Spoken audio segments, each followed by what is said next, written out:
Hi everyone, welcome to the BookTrib After Dark. It's my pleasure to introduce you to New York Times bestselling author Larissa Ione. Today we're discussing her contribution to the 1001 Dark Night series with Azagoth. It's a Demonica novella. And as many of you know, Larissa is an Air Force vet who traded in her career as a meteorologist to pursue her passion for writing.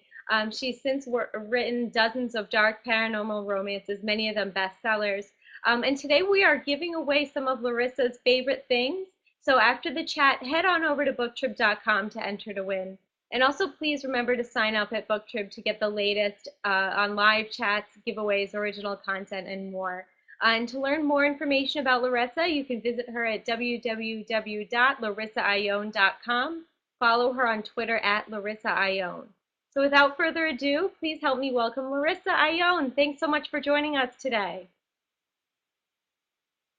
Hi everyone, it's so good to be here. Before we get rolling with your questions, can you tell us a little more about Azagoth? Well, Azagoth has been in the Demonica Lords of Deliverance series since the fourth book, Ecstasy Unveiled.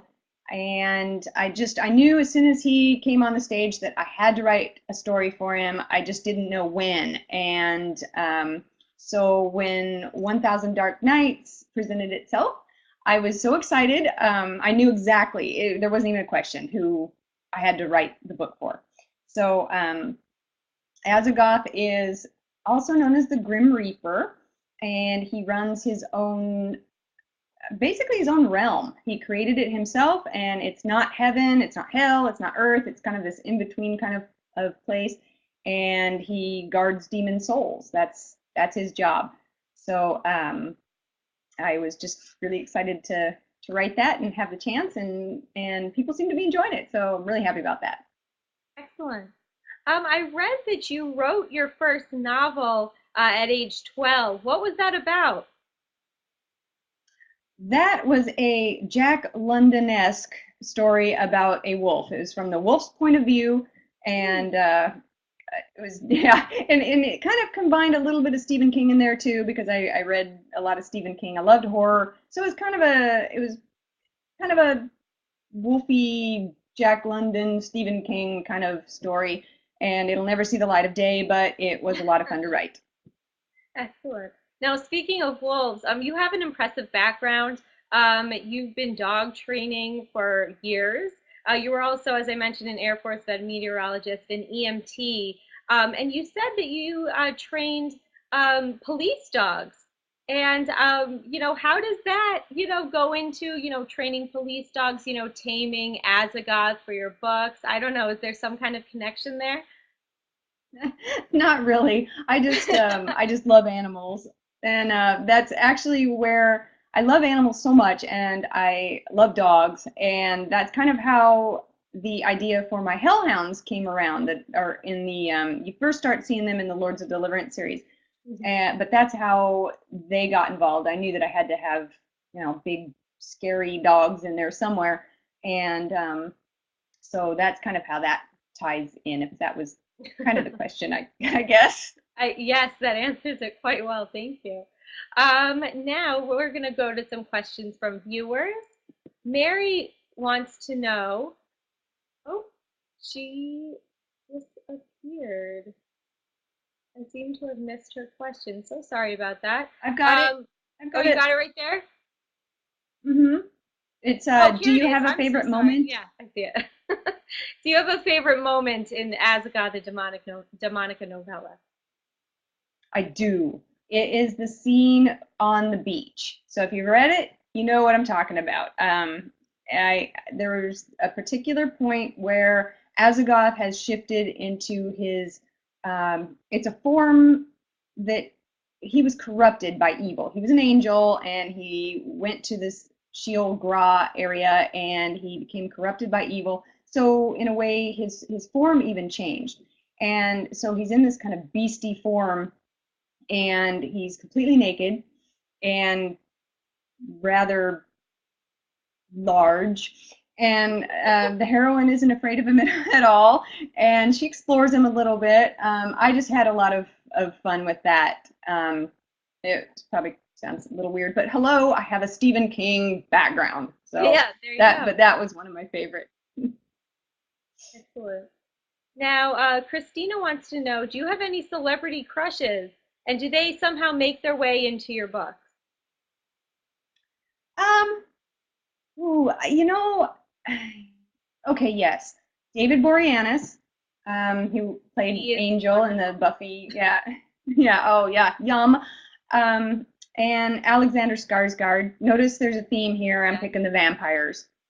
Um, yeah, oh, and Liam Neeson. He doesn't play a vampire, I don't, as far as I know, anywhere, but he's just, you know what? He's a badass and he's hot. So those are my crushes. Very good. Now, do you envision any of these men when you're creating any of your characters? No, I don't. That's the one thing people ask me a lot if I ever envision anybody, any actors for my characters. If my, let's say my series was going to be turned into a movie or something, I can never pick actors because I just don't see them as my characters. I've got them in my head, and very few actors could actually play the roles that I've got them in my, my head. So no, not really. I understand that. Um, Mary says you're an Air Force veteran. What made you trade in your career um, as a meteorologist to pursue a life of writing? I when I married my husband, he's in the Coast Guard, and I had gotten out of the Air Force by then. I was working as a meteorologist in Galveston, Texas, and he actually came up to my office for a forecast, and that's how we met. Oh, But cute. yeah, so and as I like to say, the forecast was for hot and steamy. Okay, I'm a dork. So Yeah. he we got married and he moves around a lot, and it was just really hard to find a job every place we went because I worked at airports with the FAA doing weather for incoming and outgoing aircraft, and I just couldn't find a job everywhere, so I kind of had to quit for that reason. I started getting really serious with my writing because that's a movable job, Mhm. and so that's why it was kind of a location thing. I love meteorology. I would still be doing it if there was a weather station close by. I love it. Mm. Was the transition hard for you to go to switch to Oh no, full-time not at writing? no, not at all. I would say that actually the hardest thing is that I don't have a lot of discipline. So when I was working and writing, I actually got more done because I knew that if I only had 2 hours, I had to hurry up and do it. Now I've got all day, and so I'm like, oh, I can do it, later. And I'm a terrible procrastinator, and so actually, no, it was probably easier when I was working. Mm. Now, um, Tucker says, who predominantly reads your book? Your books? Do women read them more than men? Yes, I would say that 90% of my readers are actually women, but I do get a lot of male readers. Hmm. I actually get quite a bit of male uh, emails from males. My husband, he's a good book pimp. He's gotten everybody on his Coast Guard boats to read my books. So I That's do excellent. actually have a lot of male readers. Very Yeah, cool. and I've noticed that in France, I know this is kind of different, but in France, they started marketing the Lords of Deliverance books as fantasy novels, Oh, and so interesting. they're actually in like a different category, and that has drawn in a lot of male readers, which has been really nice. Oh, that's very interesting. Tucker has another question here. You frequent the bestseller list with your amazing novels. Do you feel as excited each time you make the New York Times or USA Today bestseller list, or is it now just old hat and oh yes, I'm number four again? I am excited every single time. I'm relieved. Honestly, that's what it is. I'm so stressed out before the lists come out because it's just you really want to hit it. Once you've hit it, you really want to keep hitting it, and it's getting harder and harder and harder to hit those lists. Right. And so every single time, I'm beyond thrilled. I like when Reaver hit. hit the New York Times list, I actually cried. I mean, I seriously cried. I sobbed. I was so relieved and happy. So yeah, no, it's a thrill every single time. I can completely understand that, definitely. Um, Heidi says, does your son read any of your books? If so, what does he think of them? No, never. He will never ever read my books. That's no, no. He is, I think, very proud of me. Mhm. He sells my books at school to his teachers. I Oh, swear. In fact, one of his teachers, I actually went to the high school and talked to her book group, her book club, because she actually read my books before she even knew that she had my son in her class. So oh, that was pretty cool. But an extra credit. he's yeah, he's proud of me, but no, he doesn't read my books, and I don't think I ever want him to. I can understand. How old is he? He's 17. Okay. And do you have any other kids as well? No, no, just my son. Your son and your big dog, Hexa. Yes, my fur babies. Oh, well, that leads us to the next question. Heidi says, do you have any pets? And are any of them in any of your books? I do. I have a dog named Hexa and a cat named Vegas, and they are not in my books. I have put one of my deceased pets in a book, one of my Sidney Croft novels.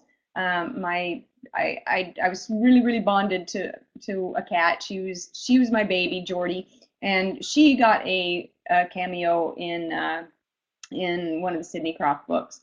But no, none of my pets have made it into books. I create other animals to put in the books, and that's why you'll see a lot of animals in my books because I'm such an animal lover, and I just they got to go in there. Hmm. Now, what does your day of writing look like? Do you write in the morning? Do you write at night? Do you work from an outline? Do you fly by the seat of your pants? What does that look like for you? Um, I try to keep to a schedule because I'm really disorganized, and so I I start at about 10 o'clock in the morning and work until about 5.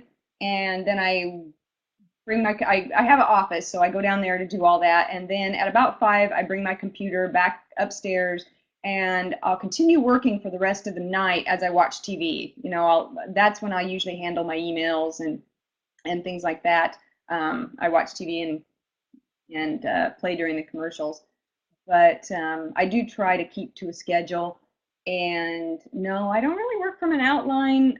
Um, I have to write an outline because I'm published and my publishers want an outline. But I have such a I'm not a good plotter. And Hmm. so I write kind of a loose outline, and then when I'm writing, I just kind of see how the story ends up, which means that I end up with a lot of revisions because, like I said, I'm not the greatest plotter on the planet. Hmm. Hmm. Christina asks, what drew you to the supernatural world? Do you have um, any favorite shows that take place in the supernatural realm? So two questions. Ooh, I don't know what initially brought me to the supernatural world. Probably again, we'll go back to Stephen King and Salem's Lot. Really, Hmm. I've always loved the supernatural. Not sure what it is, but that's what's always drawn me. And so, yeah, a lot of my favorite shows are supernatural shows. Um, Buffy the Vampire Slayer, which I actually resisted for a long time. I didn't start watching that until Angel got his own show because I was just interested in the vampires. And then I had to go back and watch all these seasons of Buffy to catch up to the first season of Angel. Hmm. Supernatural, I love Supernatural, but again, that was another one that I didn't watch until I was probably 5 seasons in. Hmm. Um, so yeah, I do love Buffy, Angel, Supernatural, um, Grimm. I'm enjoying that. Trying to think of some other ones that I can't think of right now, but I know that there are. I just Hmm. supernatural show starts, I'll start watching it. Excellent. Yeah, we're big fans of Buffy and Angel over at BookTrib, so we understand. Um, who are you reading right now? Are there any, are there any, oh, I just lost track here. Are there any books on your must-read list that you haven't gotten to yet? Oh boy, I'm actually not reading anything right now. I am under deadline, and that's about all I'm doing is writing. Um, Books on my must-read list. I'm so far behind that I've got a million books I've got to catch up on. Um, the ones I really got to catch up on right now, I Hmm. love historical fiction. So Uh-huh. I've got to catch up on Sharon K. Penman's newest books. I've got to catch up on all of the 1001 Dark Nights books. I know there's sounds like, I'm just, yeah, I know, of course, but I really do. There's some of my very favorite authors are in that series, which is one of the reasons that I was so happy to join it. So I've got to get caught up with those. Um, Man, I'm so far behind. So no, I don't have any that I'm reading right now. Sorry.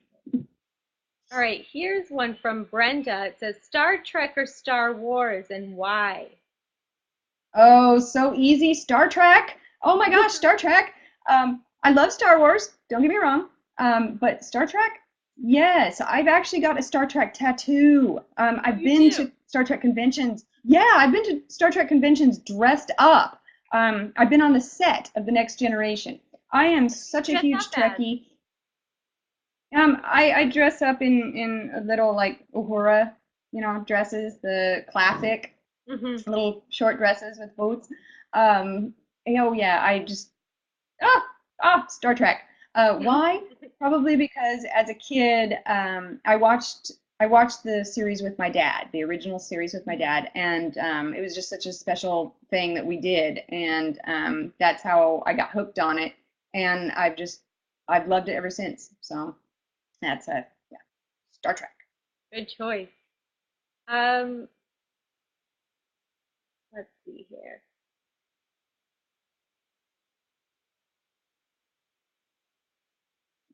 If you could only surround yourself with animals for the rest of your life, which animal would it be and why? If you can make that decision. Ooh, I know. Gosh, I don't know. It's a toss up between cats and dogs. And I love horses too. I'd love to have horses, but uh, I'm really a cat person. I mean, I love dogs, but I love my cats. But Hmm. I don't know. Dogs are probably you could do more with them. They're you can train them more easily. That's for sure. So I guess I don't know. It's a toss up. Cats or dogs. Now, going back to your, I guess, writing rituals, Jennifer wants to know what some of yours are. Do you, eat a certain kind of food? Are you superstitious about, how you write and your atmosphere and that sort of thing? Nope, there's nothing. I don't listen to music because I will sit there and sing instead. So I just sit and bop, and it's not conducive to writing. I don't mind having a TV show in the background Mm-hmm. while I'm writing, but I don't need it. Um, no, I don't really have any weird writing rituals. I do need to be comfortable. I'm not the type of person who can write anywhere.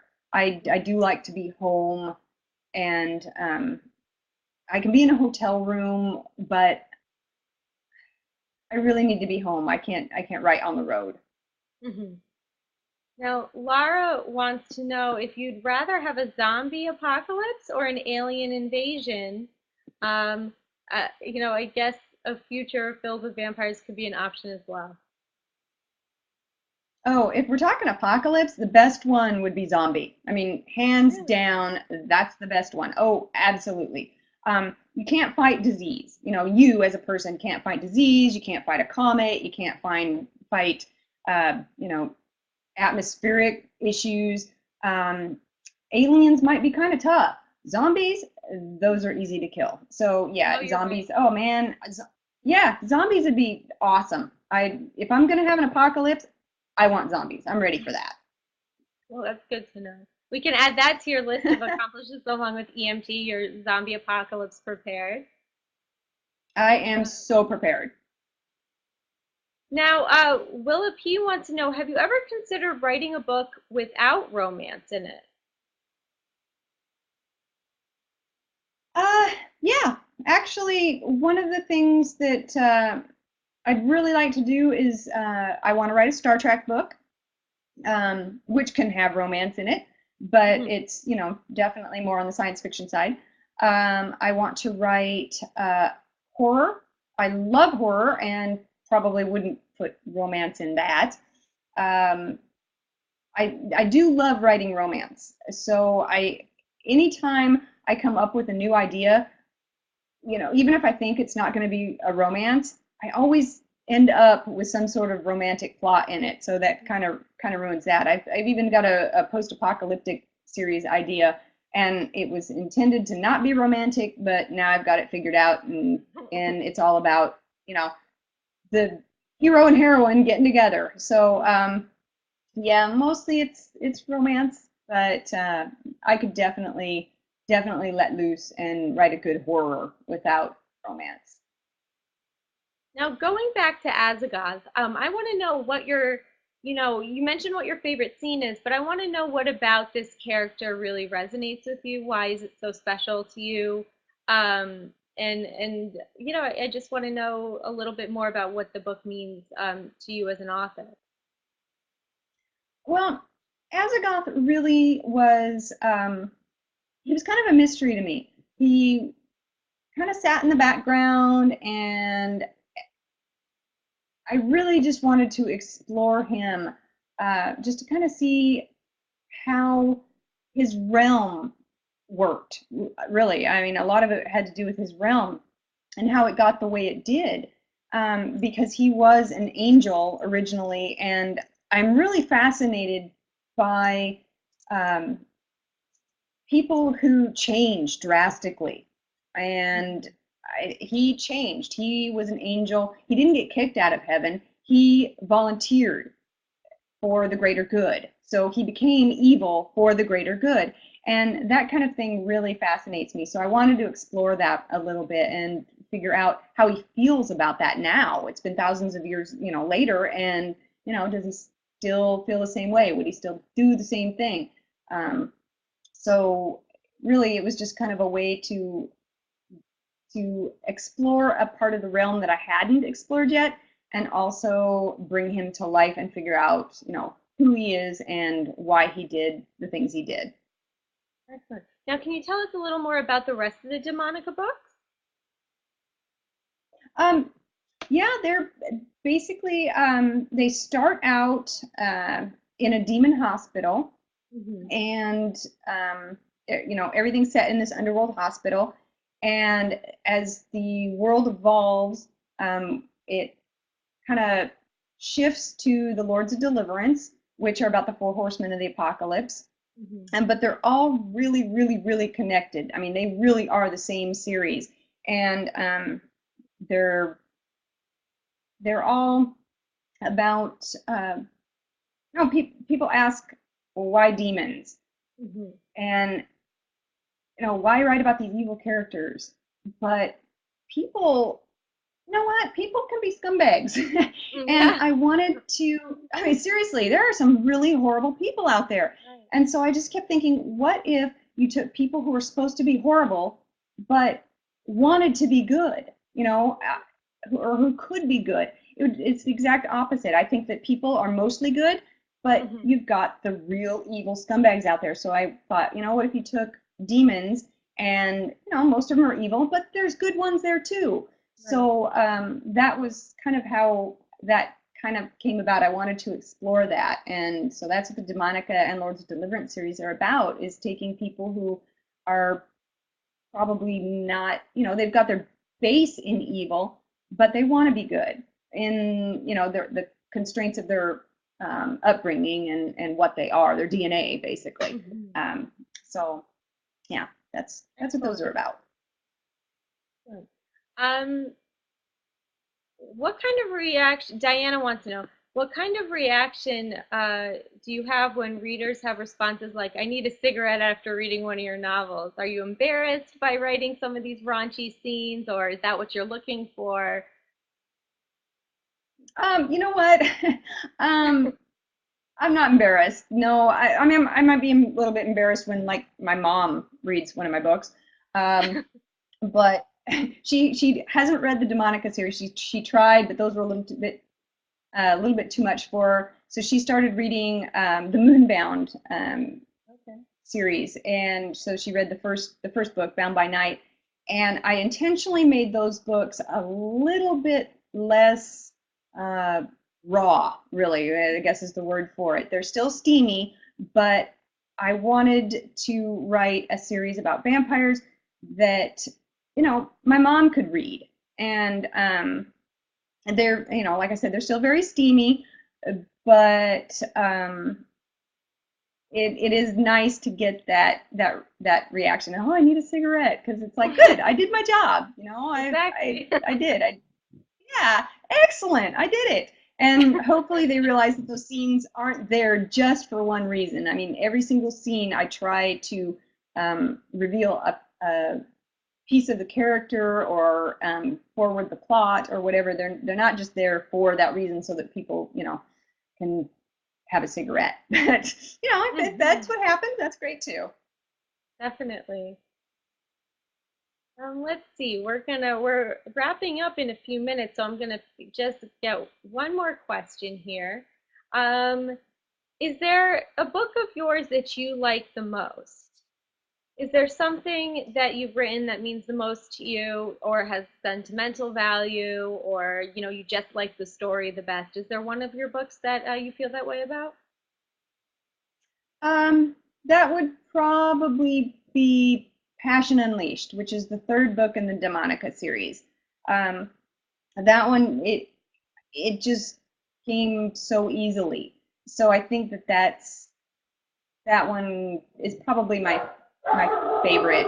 It was just really easy to write, and um, yeah. So that the hero, in fact, the hero shows up constantly in other books because he was just really easy to write. And yeah. So, oh, people heard the dog. Jackie wrote, Hexa has spoken. Yep, she went crazy on somebody, probably ate the UPS man. So um, yeah, it's probably not a good thing. But okay, yeah. No, So yeah, probably Passion Unleashed is one of my very favorites. excellent. Well, Larissa, thank you so much for joining us today. Everyone, go check out her book, Azagoth, a Demonica novella with the 1001 Dark Nights series. It's been a pleasure talking to you. And remember, we are giving away some of her favorite things over at BookTrib. So afterwards, head on over there and to enter to win. And thanks again. We'll talk to you soon. Best of luck. Bye. Thank you for coming.